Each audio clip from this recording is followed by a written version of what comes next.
If you're just joining us, this is Star TV News at 1 with my very self, Sarah Kamara. First, President Adama Barrow and his counterpart from Senegal and Guinea-Bissau inaugurated on Saturday the Soma substation.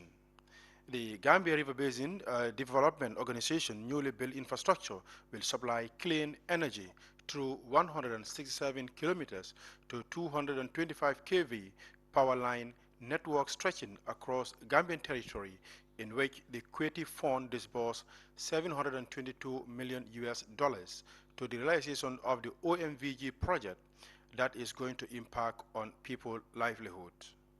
And according to reports speaking in front of a mammoth crowd that braved the heat wave to witness the historic event, President Barrow said the OMVG energy project in Soma constitute a clear testimony that South and South cooperation could work.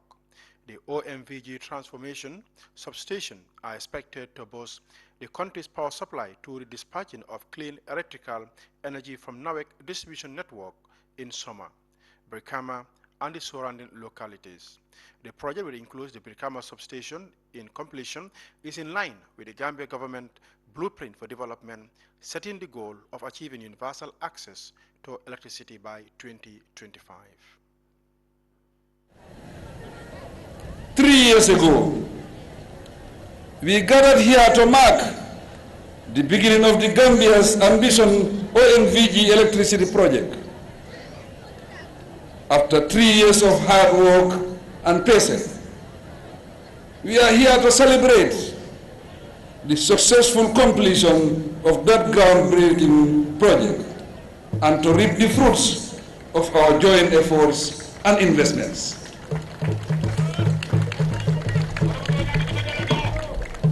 Indeed, we have come finally to inaugurate the Soma substation. Ladies and gentlemen, this project has an international character and attracts the keen interest of the Gambia, Senegal, Guinea, Guinea-Bissau, and the West African sub-region. I am hopeful that its significance and impact will be positively felt and welcomed within the sub-region. As a result, its successful completion deserves endorsement and commendation on the African continent. And it should serve as a reference point and source of inspiration and emulation.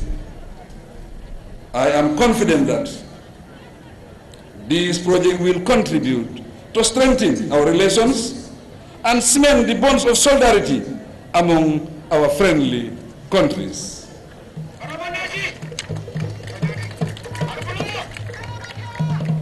If there was need for a piece of evidence to indicate that South-South cooperation could work, or that Africans could unite, work together and develop the African continent to merge other continents, this project will certainly be sufficient for the purpose. With this view, I congratulate all those who supported the project or showed interest in its completion. The leader of UDP, lawyer HUSSEIN Dabo, has disclosed that he will be nominated come November 1st as flag bearer of the UDP, demanding that anyone who dares to challenge his nomination is free to do so at the court. He announced that he has already got his income tax clearance and has already started the process of completing his nomination process. I must say that on the 1st of November, we're going to be registered. I'm going to be nominated. That's the information. We have done we are doing the preparatory acts for the nomination, and I'm now happy to announce to you that the so-called reason why they believe Hussein Dabo will not be nominated no longer holds. I tell you that I have, I think on the 26th of October, is it 26th or no, I think 16th of October, I have got my income tax clearance certificate.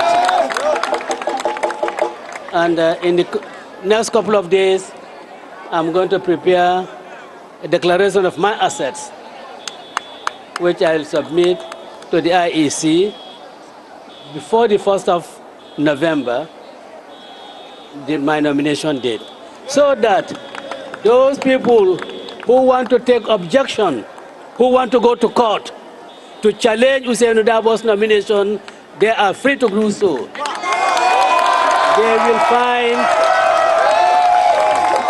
They will find Hussein Dabo on a terrain that is very familiar with, more familiar with than any of them. They will find me there, and we will teach them what happens to busybodies. So, on the 1st of November, I want to see all of you out again.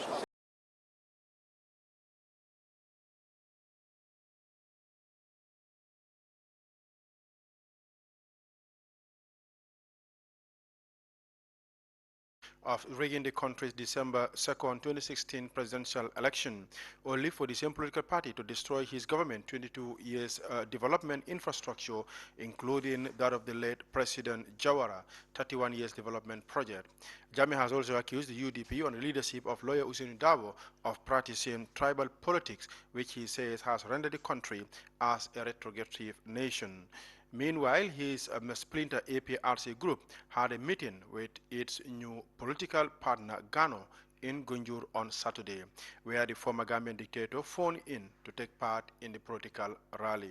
Jammeh, who has been accused of committing crimes against humanity, has been using his equatorial Guinea home to meddle into the Gambian upcoming presidential election. This past week, he announced the dissolution of the APRC executive under the leadership of Bakari Tombong Jatta. Jatta and his team have overruled Jammeh's decision, arguing that Jammeh doesn't have the legal powers to sack the current executive. They say they can only be replaced through a party congress. The committee that Jammeh has constituted to replace Jatta and his team were removed from their official position in the APRC party. Addressing his supporters, Jammeh claimed that Barrow presidency is illegitimate because, according to him, Barrow ascended into the presidency through fraudulent election. Jammeh, according to President Jammeh, he said the current administration ineptness and incompetence has led to the collapse of the country's healthcare system, education, and other sectors of the national development. He said students who were enjoying access to free education and affordable education are not at the receiving end of the failed government. Meanwhile, away from former President Jammeh, the leader of the Citizen Alliance Party has announced the renouncement of his Swedish citizenship ahead of December 2021 presidential election, according to the Fatu Network. The move is one of the most fulfilled Gambians with a dual citizenship aspiring to run for the presidency as enshrined in the 1997 Constitution. A former political science lecturer come politician moved to Sweden after completing his high school education in Sierra Leone. Dr. Caesar obtained Swedish citizenship in the late 1990s, where he began his university education at Stockholm University. On November 2nd, 2021, Dr. Cisse will be submitting his nomination papers to the Independent Electoral Commission for consideration as a presidential candidate. Meanwhile, in other news, Kek Sane has called on the United Democratic Party, UDP, to be a tolerant party and stop disrespecting another political party. Keks, while sharing a photo where a UDP flyer is seen plastered on a Doi 1 vented, and I quote, UDP supporters or those pasting the posters respect the rights of your political opponents in the arena. Your political party isn't above any political party. We will all have the same right in the country to sell out our agenda to the electorates. According to Keksane, he said, be tolerant political party and stop disrespecting another political party. This act is totally wrong, Keksane wrote, undemocratic and undignious. Respect the flyers and banners of other political parties. This election is not about the class of muscle, but the class of genuine ideas. Those involved need to desist from this act now, according to Keksane. Meanwhile, noting that nothing should lead anyone to put its poster on top of any candidate poster. You can use your ballot to protest against any party, but to respect the party as if your party has more power than the party in the country. The power is on the ballot box and not on democratic behavior. Keksane told the Party Network that the incident happened around Churchillstown near PDIS Doi Bureau.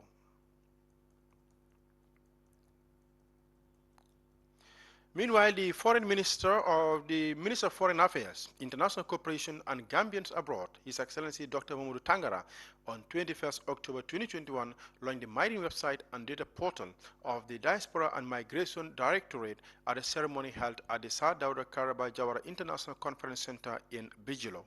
In his launching statement, Foreign Minister Tangara said the ministry priorities diaspora's engagement, thus warranting engagement with the International Organization for Migration to launch the first ever diaspora website and data portal. The move, according to the Foreign Minister, was expanded and enhance and optimize the role of Gambian diaspora in national development as value partners. Commenting on the contribution of the diaspora and the government's intention to further engage the constituent, Minister Tangara said Gambian nationals living outside the country have immense potentials to contribute towards the national development aspiration of the Gambia. Remittance from Gambians living abroad constitute 48% of the GDP in 2020. Currently, the Gambia is among the 15 countries with the highest number of educated migrants. Connection of this, the government is committed to working with the diaspora in implementing the country's short-term and long-term development objective. Minister Tangara said the aim and objective of the website is to provide a platform for the government to interfere and interact with Gambian diaspora as they are crucial partners in national development. The Honorable Minister also used the opportunity to commend Director Musa Kamara for the massive transformation registered since his assumption of the mantle of leadership at the Diaspora and Migration Directorate. Meanwhile, the Gambia leading real estate development company, TAF Africa Global, on Friday launched a project to build a modern city near Gunjur. Introducing the project at a launching ceremony, CEO Mustafa Njai said TAF City is designed to be a live, work, and play smart city. According to him, it is a phase project located in between the villages of Gunjur and Sifo on a vast land spanning over 145 hectares from the main road to the Alain River, which borders Senegal. The city will comprise of 5,000 units ranging from 2-bedroom, 3-bedrooms, and 4-bedroom, which will be fenced, Mr. Njai said. He further revealed that TAF City will have shopping centers, religious facilities, public open spaces, education facilities, transit centers, government institutions, educational facilities, agriculture zone, and a retirement village, among others. Mr. Njai said the first phase of the city will be completed within 2 years. In his launching speech, President Adama Barrow commended CEO Njai for his innovative and excellent business acumen and for transforming his Gambian initiative business into a global brand. If you can survive in Africa's biggest economy and nations, Nigeria, then you can survive anywhere, Barrow extolled Mr. Njai. He expressed government readiness to provide the necessary support for such initiative to succeed. The head of International Funding Institute partnering TAF Global present at the launch spoke highly of the company's prudence, credibility, and good reputation, and expressed their willingness to continue working with the company. And now we move on to the international scene.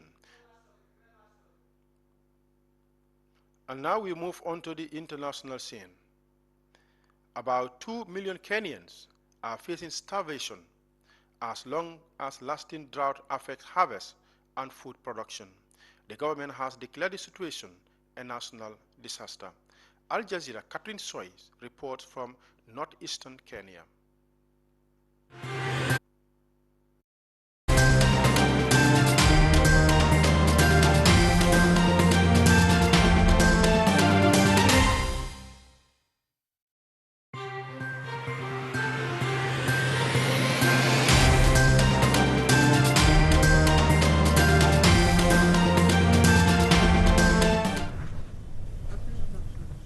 In this part of WAJIR County, there is nothing left to eat for ABDIRAHMAN HUSSEIN Abdi's remaining cattle.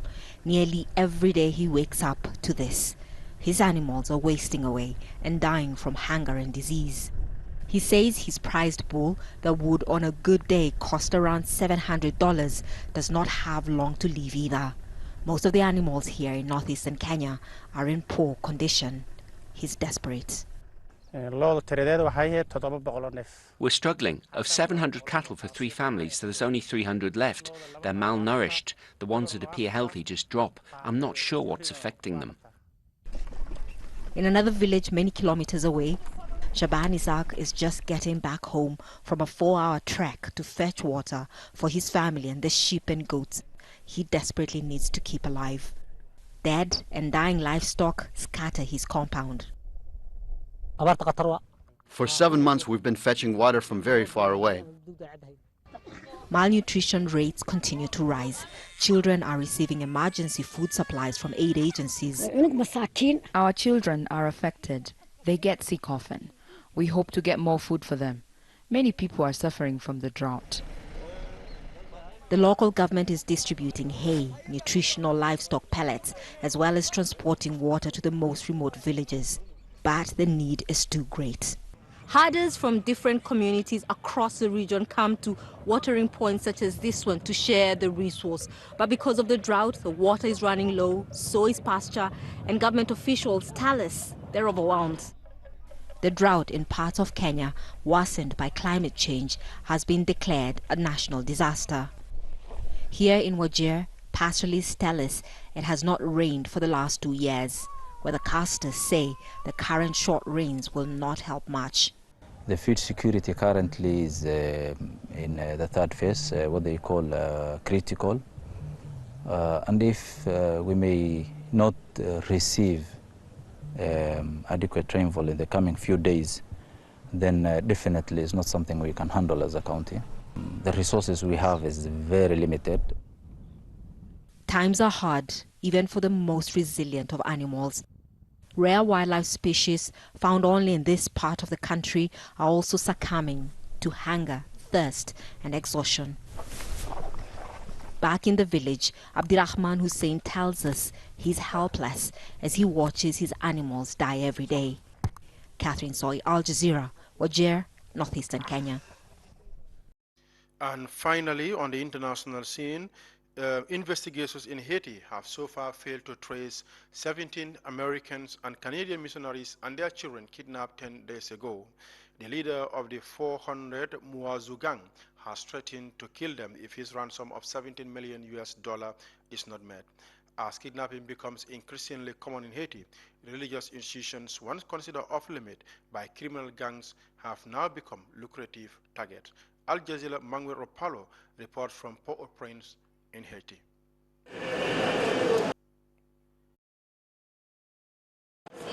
It's early morning in Port-au-Prince, and worshippers dressed in their Sunday best are on their way to church. As a wave of violent crime grips the city, many are praying for divine intervention against criminal gangs who are fighting for control over Haiti's capital. Religious leaders tell us even places of worship have become a target for kidnappers. We know we're a church that has been exposed because we are right there on the streets. A week ago, they tried to kidnap a member of our church. By the grace of God, she ran. So we all have been affected by what is going on in the country. So far this year, at least 40 church members have been kidnapped in Haiti. This includes 17 missionaries associated with a U.S.-based Christian charity who were abducted last weekend by a group called 400 Mawozo, one of the city's most dangerous gangs. Prayer services across town now count on added security measures like barbed-wired fences and even metal detectors to screen for danger. This street in downtown Port-au-Prince leads to a church, and on Sunday mornings, security guards block off the exits using motor vehicles, and they keep a close watch on everyone who crosses the ropes. The efforts are to prevent kidnappers from driving up to the doors of the church and abducting the pastor.